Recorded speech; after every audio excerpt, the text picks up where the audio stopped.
C'est marrant cet argument où on dit souvent que les gens qui imaginent des choses, qui imaginent Dieu, qui imaginent la vie après la mort, qui imaginent des anges, qui imaginent plein de trucs, ont juste peur d'affronter le vide, d'affronter le rien.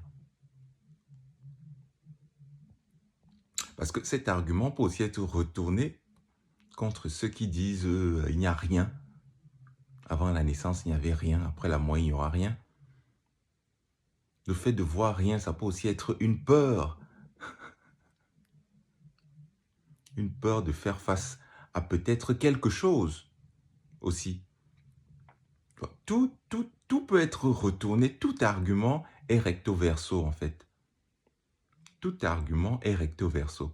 Celui qui utilise l'argument, on peut parfaitement le retourner contre lui-même. Les gens s'inventent des histoires, s'inventent des dieux, des diables, des ceci, parce qu'ils ont peur d'affronter le froid, le vide absolu de rien, d'affronter leur disparition. Ils ont peur. Oui, on peut aussi dire le contraire. Ceux qui n'inventent rien, ceux qui pensent qu'il n'y a rien, ont aussi peur. Ils ont peur peut-être de faire face à quelque chose. Voilà. Ça va toujours dans les deux sens. Et c'est quoi faire face à la mort?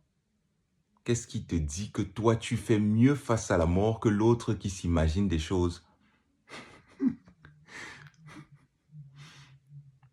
Oui, d'après toi, tu vas dire que tu fais mieux face.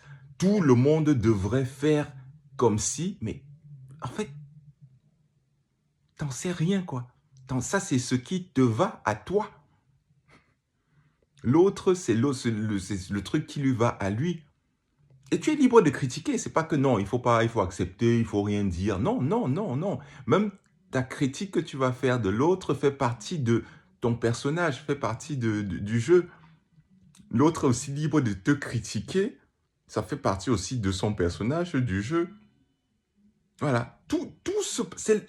C'est un bordel incroyable à chaque instant et c'est toujours parfaitement logique, quoi. C'est toujours parfaitement logique.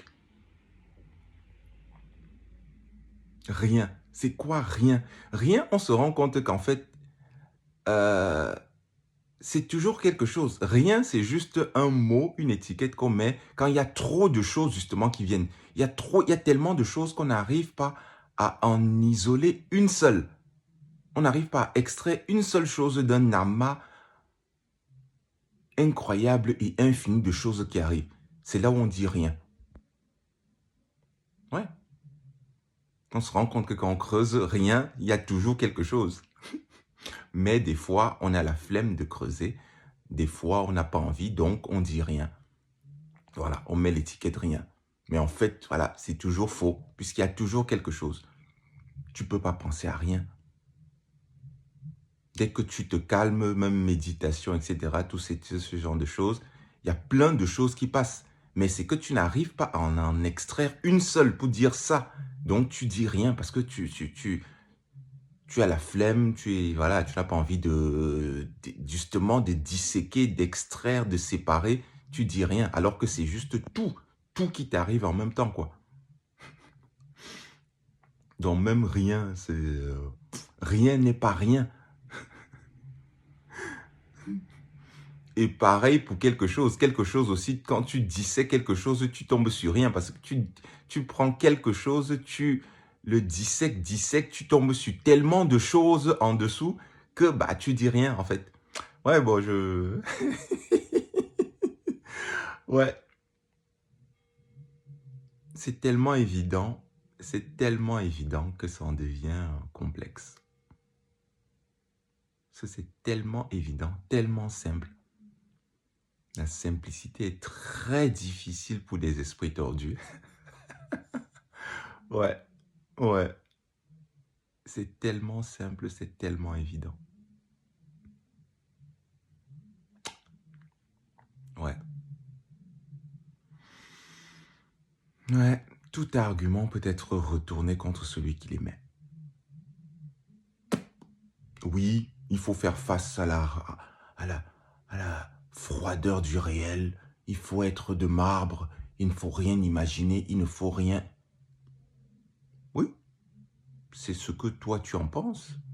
Oui, ou c'est ce que, oui, des gens en pensent, un groupe de gens en pensent, mais ça n'engage que. Qu'est-ce qui te dit que c'est pas, ils n'ont pas peur justement, c'est la peur qui est quelque chose après qui leur fait penser que, ah non, en fait, il faut rien penser. Voilà, je contemple la vérité.